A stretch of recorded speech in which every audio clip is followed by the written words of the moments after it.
بسم اللہ الرحمن الرحیم۔ رب اشرح لی صدری ویسر لی امری واحلل عقدۃ من لسانی یفقہوا قولی۔ قال اللہ تبارک و تعالی فی شان حبیبہ مخبرا و آمرا، ان اللہ و ملائکتہ یصلون علی النبی یا ایہا الذین آمنوا صلوا علیہ وسلموا تسلیما۔ الصلاۃ والسلام علیک یا سیدی یا رسول اللہ وعلی آلک واصحابک یا حبیب اللہ، مولا صلی وسلم دائما ابدا علی حبیبک خیر خلق کلہم۔ محتشم سامعین حضرات، اللہ تعالیٰ کا کروڑوں بار شکر ہے کہ جس مالک کائنات نے ہمیں انسان بنایا، پیارے آقا مدینے والے مصطفیٰ شب اسرا کے دولہا کا امتی پیدا فرمایا۔ معزز سامعین کرام، ماہ ربیع النور شریف کا مہینہ جاری و ساری ہے۔ ہمیں اس ماہ مقدس سے برکات حاصل کرنی چاہیے۔ میلاد مصطفیٰ کے تذکرے کر کے، حضور کے ترانے گا کے، حضور کی تعریف و توصیف بیان کر کے اس ماہ مقدس کی جو برکات ہیں وہ اپنے دامن کے اندر سمیٹیں۔ حضور سرور کونین علیہ السلام نے بذات خود اپنی میلاد کا مقصد بیان کیا ہے، جو سنن الکبریٰ للبیہقی کے اندر موجود ہے، موطا امام مالک کے اندر بھی موجود ہے۔ سنن الکبریٰ للبیہقی کے اندر 20,782 نمبر حدیث ہے۔ آقا علیہ السلام نے ارشاد فرمایا، انما بعثت لاتمم مکارم الاخلاق، مجھے عمدہ اخلاق کی تکمیل کے لیے بھیجا گیا ہے۔ اب دیکھیں، یہ حدیث جوامع الکلم سے ہے۔ جوامع الکلم کی ڈیفینیشن یہ ہے، وہ احادیث جن کے الفاظ تھوڑے ہوں، مفہوم زیادہ ہو۔ اس حدیث کے الفاظ تھوڑے ہیں لیکن مفہوم زیادہ ہے۔ حضور فرماتے ہیں، انما بعثت لاتمم مکارم الاخلاق، مجھے عمدہ اخلاق کی تکمیل کے لیے بھیجا گیا ہے۔ حضور نے اپنی بعثت کا جو اصل مقصد ہے وہ بیان فرمایا کہ میرے دنیا میں جلوہ گر ہونے کا مقصد کیا ہے۔ حضور یہ بیان کر رہے ہیں کہ میری تشریف آوری کا مقصد کیا ہے۔ اب انسان کو حضور کی بعثت کا مقصد سمجھنا چاہیے۔ جو حضور کی تعلیمات ہیں وہ اپنے اندر لے کے آنی چاہیے۔ انسان کے افکار سے، انسان کے نظریات سے حضور کی تعلیمات چھلکتی نظر آئیں، ایسا ہرگز نہیں ہونا چاہیے کہ صرف حضور کا میلاد منا لیا تعلیمات رسول کو پس پشت ڈال دیا۔ امام شافعی رحمت اللہ تعالی علیہ کا قول، امام ذہبی سیر اعلام النبلاء کی جلد نمبر 8 صفحہ 320 کے اوپر ذکر فرماتے ہیں، امام شافعی کا قول ہے، فرماتے ہیں کہ امام شافعی نے فرمایا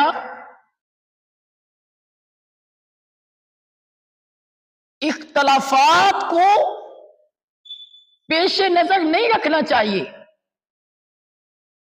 بلکہ اچھے اخلاق کو پیش نظر رکھنا چاہیے، کیونکہ اخلاق مصطفیٰ کی تعلیم ہے۔ لیکن فی زمانہ دیکھا جائے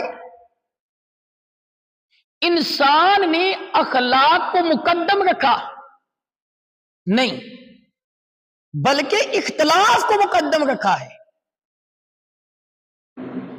دو گروہوں کے درمیان اختلاف ہو جائے تو وہ 20 سال چلتا رہتا ہے، زندگی ختم ہو جاتی ہے، لیکن اختلاف ختم نہیں ہوتا۔ اخلاق کو اتنا پیسے پشت ڈال دیا ہے، اتنا پیسے پشت ڈال دیا ہے، اتنا گرا رکھا ہے کہ دور دور تک کسی کو اخلاق کی قدر اور قیمت کا پتہ ہی نہیں ہے کہ اسلام کا کوئی لیسن اخلاق بھی ہے۔ کیا حضور علیہ السلام نے اخلاق کی بھی تعلیم دی ہے؟ لوگ اس بات کی طرف غور ہی نہیں کرتے، لوگ اس بات کی طرف دھیان ہی نہیں کرتے، لوگ اس در پہ نہیں آتے کہ ہم نے اخلاق کے ذریعے سے بھی حضور کا میلاد منانا ہے۔ صرف رسمی میلاد رہ چکا ہے، جھنڈیاں لگائی، جھنڈے لگائے، چراغاں کی، جلوس کا اہتمام کیا، یہ کیا میلاد ہے؟ ان باتوں پہ اعتراض نہیں ہے، ان باتوں کے اوپر میرے پاس دلائل موجود ہیں۔ جلوس نکالنا درست ہے، جھنڈیاں لگانا درست ہے، جھنڈے لگانا درست ہے، چراغاں کرنا درست ہے، ثناخوانی کرنا درست ہے، تلاوت قرآن کرنا درست ہے، کھانا کھانا درست ہے، کھانا کھلانا یہ بھی درست ہے۔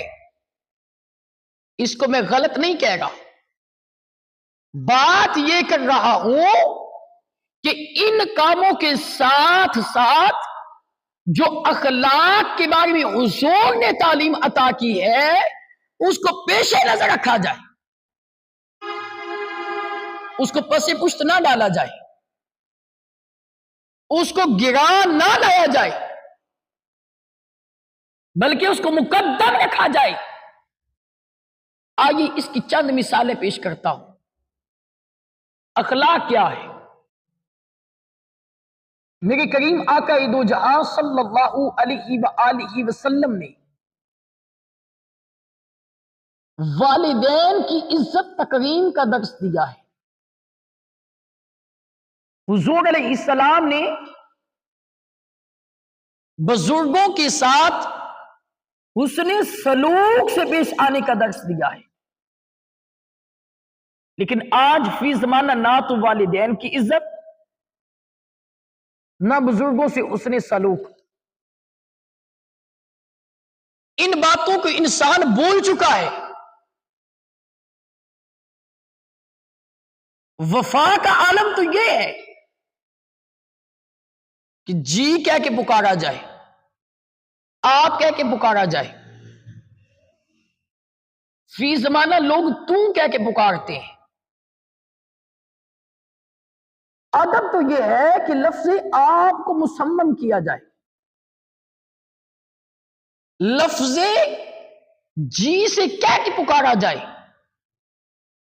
حسن اخلاق کے بارے میں جو حضور کی تعلیم ہے اس کو پیش نظر رکھ کے بزرگوں کو پیار اور محبت سے بلایا جائے، ان کے ساتھ جو حسین انداز ہے وہ استعمال کیا جائے۔ اسی طرح میرے کریم آقا علیہ السلام نے سچ بولنے کی ترغیب دی ہے، جھوٹ کی مذمت کی ہے۔ انسان نے جھوٹ کو اپنے اندر ڈال لیا، لیکن سچ کو پس پشت ڈال دیا ہے۔ ہر موڑ کے اوپر جھوٹ کا سہارا لیتا ہے۔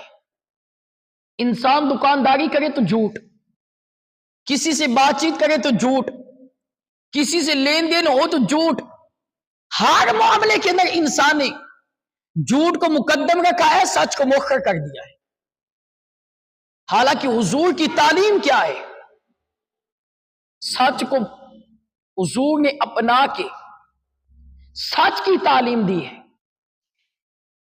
اور حضور سرور کونین علیہ السلام نے امانت داری کا درس دیا ہے۔ امانت میں خیانت نہیں کرنی۔ فی ضمانت لوگ خیانت کو مقدم رکھ رہے، امانت کو پس پشت ڈال دیا ہے۔ بتائیں یہ تعلیمات مصطفیٰ کا پہلو ہے؟ ہر کس نہیں ہے۔ دوسری بات یہ ہے، حضور سرور کونین علیہ السلام کی سچ کی طرف دھیان دیں، امانت داری کی طرف دیکھیں کہ نان مسلم بھی اپنی امانت رسول اللہ کے پاس رکھ کے چلے جاتے۔ وجہ یہ امین ہے۔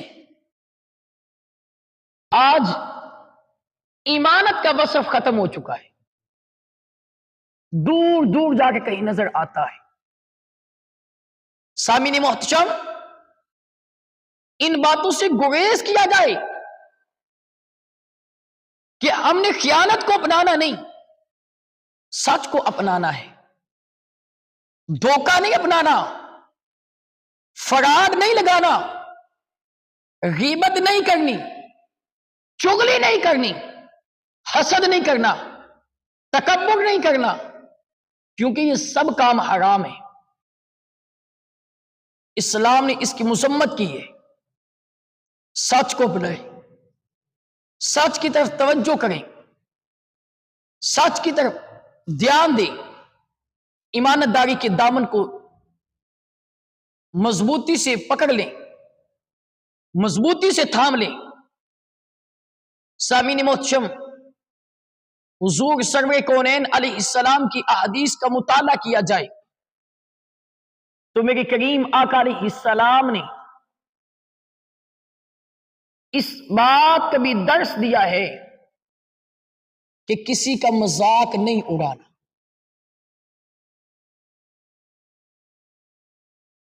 اچھے انداز سے پیش آنا ہے، پیار سے پیش آنا ہے۔ آج لوگ دوسروں کا مذاق بناتے ہیں۔ حضور کی سیرت کا مطالعہ کریں، میرے کریم آقا علیہ السلام نے کسی کا بھی مذاق نہیں اڑایا۔ حضور کی تعلیم کیا ہے؟ اچھے انداز سے پیش آنا، خوش مزاجی سے پیش آنا۔ آج تو لوگ دوسروں کی دھجیاں اڑانے کے اوپر ہیں۔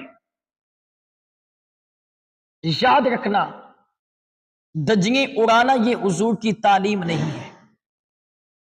تعلیم کیا ہے؟ پیار اور اخوت۔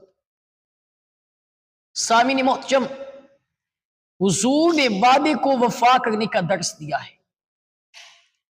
آج لوگ وعدہ خلافی کرتے ہیں، کہہ دیتے ہیں جناب یہ کام فلاں وقت ہو جائے گا، جب وقت آتا ہے تو انسان نظر ہی نہیں آتا۔ کہاں انسان کا وعدہ گیا؟ مسلمان کی زبان اتنی سچی اور سچی ہونی چاہیے کہ انسان کے انداز کو دیکھ کے غیر مسلم بھی کلمہ پڑھ کے مسلمان ہو جائے۔ رسمی میلاد نہ رکھیں، میلاد کو اپنے افکار اور نظریات میں لے کے آئیں۔ اگر جھنڈیاں لگائیں گے تو یہ سال کے بعد ہے، جب ربیع الاول آئے گا، جھنڈے لگائیں گے، جلوس کا اہتمام کیا جائے گا جب ربیع النور شریف آئے گا۔ لیکن اخلاق کی تعلیم ایک ایسی تعلیم ہے، ایک ایسا لیسن ہے جس کی ہر موڑ کے اوپر ضرورت ہے۔ اس کے دامن کو کبھی بھی نہ چھوڑیں۔ ماہ میلاد کے اندر دیگر کام کریں، دیگر کاموں کو پس پشت نہ ڈالا جائے،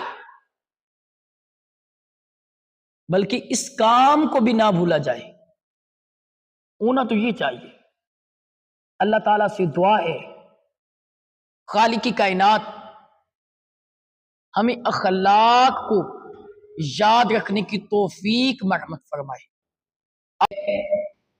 ایک لفظ ہے خلق، ایک لفظ ہے خلق۔ خلق کا تعلق انسان کے ظاہر سے ہے، خلق کا تعلق انسان کے باطن سے ہے۔ خلق کی جمع اخلاق ہے۔ یاد رکھنا، انسان کا جو دل ہے یہ غلاظت سے بری ہونا چاہیے، یہ پولیوشن سے صاف ہونا چاہیے۔ کیوں؟ اللہ نے ہر چیز کو دو پیدا کیا ہے، لیکن دل ایک بنایا ہے، کیونکہ اللہ کا محبوب بھی ایک ہے۔ اس کی وفا کے لیے، اس کی وفا کو جمع کرنے کے لیے اللہ نے دل کو پیدا کیا ہے، تاکہ اس کے اندر حضور کی محبت کو جمع کیا جائے۔ اللہ عمل کی توفیق عطا فرمائے، آمین بجاہ النبی الامین صلی اللہ علیہ وآلہ وسلم۔